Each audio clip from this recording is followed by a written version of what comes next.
Hello there, this is a review of the LEGO Alpha Team Command sub from 2002.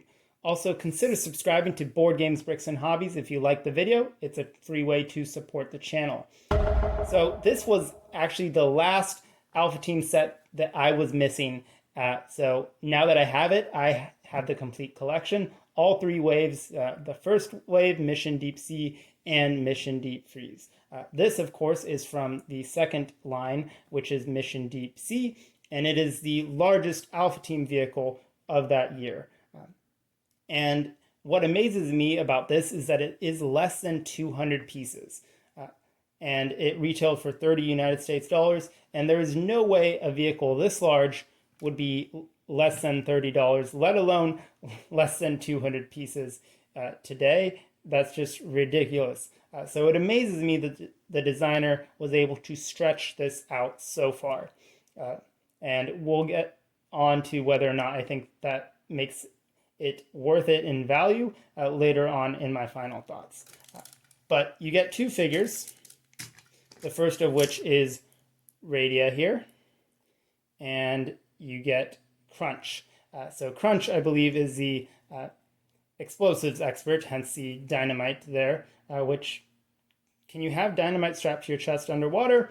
Who knows? But I like the prints on these. There's no back printing, but that's par for the course in 2002. I like their facial expressions. Something that I really liked about the Alpha Team characters is they all had their own kind of character to them. They weren't over-exaggerated, but they also weren't understated. They just had a very cool vibe to them. So especially like this purple hair, it's great. The figures are great, the prints are great. Really good opacity here. These days, LEGO sometimes has a hard time printing white on a dark color, but back in this day, they were actually taking their time, and so it came out really nice. So I really like the figures. They both come with 2 sets of headgear, which we'll get to once we get to the additional components there. But you're supposed to have a helmet for both of them, and then also just a normal hairpiece. So Radia comes with a hat, and then she's also supposed to come with a helmet, but my set was missing the second helmet, unfortunately. Everything else is complete. So let's set those aside for now and take a look at the set itself.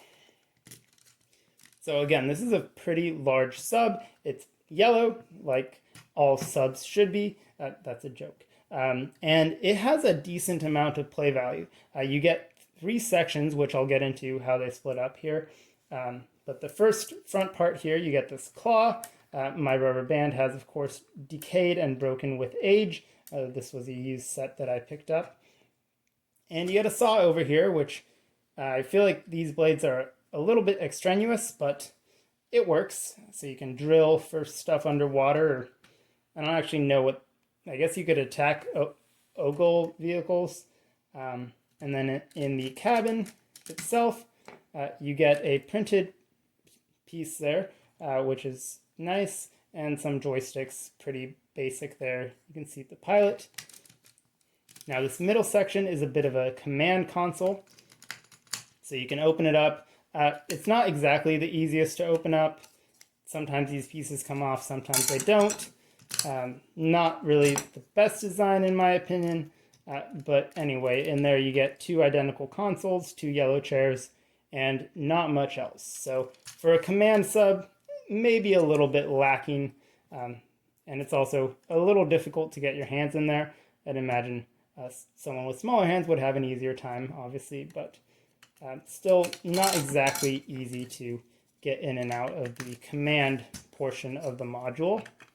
And then in the aft section here, we have some indicator lights and harpoons, as well as 2 additional propulsion jets there.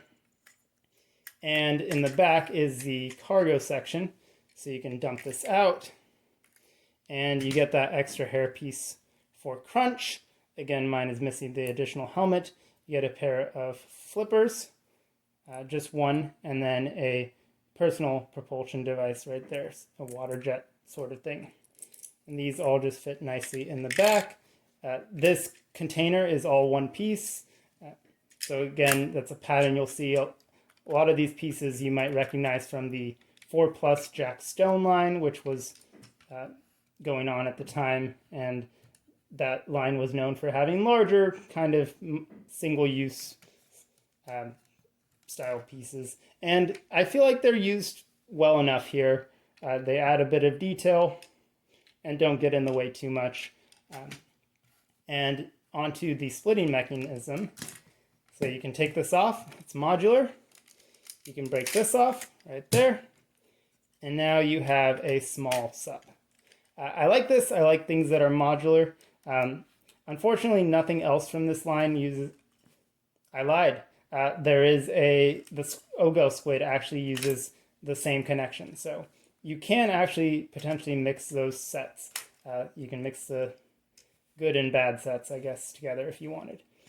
So this looks good. It looks complete on its own. It has its own propulsion.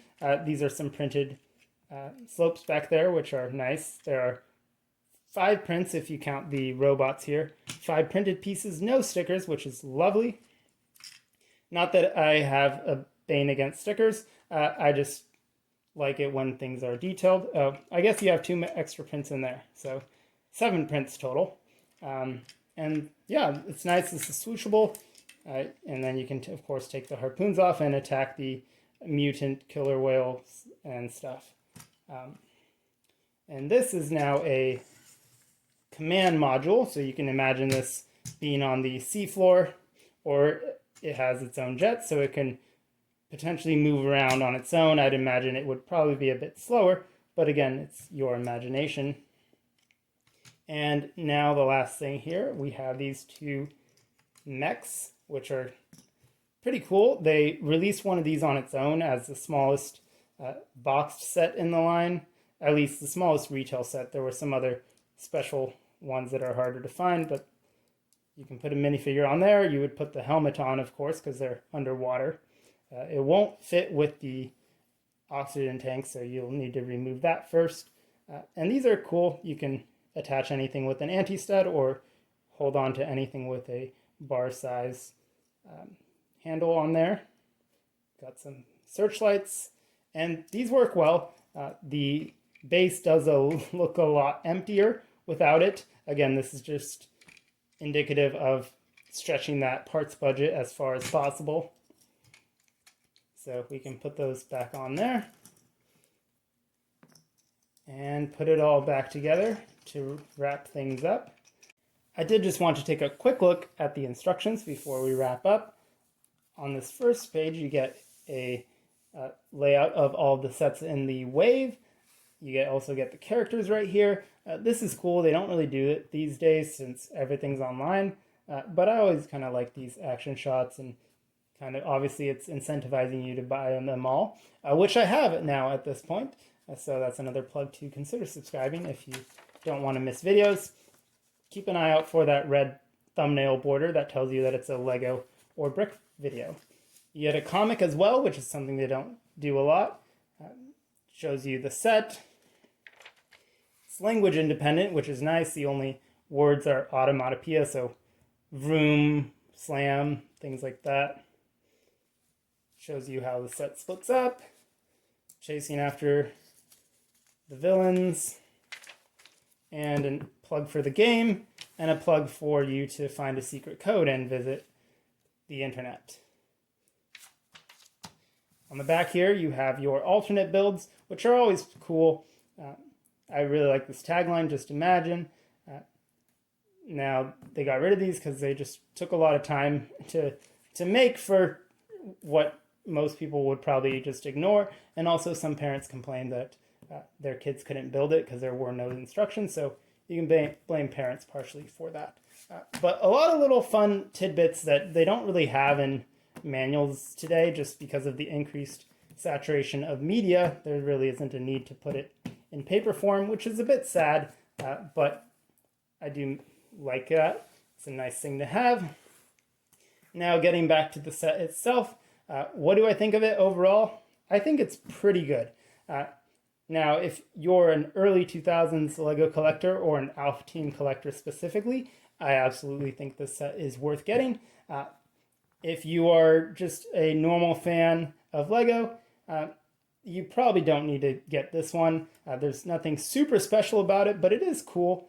So if you enjoy kind of that early 2000s build style, or if you just like the Alpha Team as a theme, definitely worth hunting down. It's not terribly expensive on the secondhand market, at least at the time of this recording. But I'd like to know your thoughts, so let me know in the comments. And I hope to see you again in another Board Games, Bricks, and Hobbies video. Take care. Bye.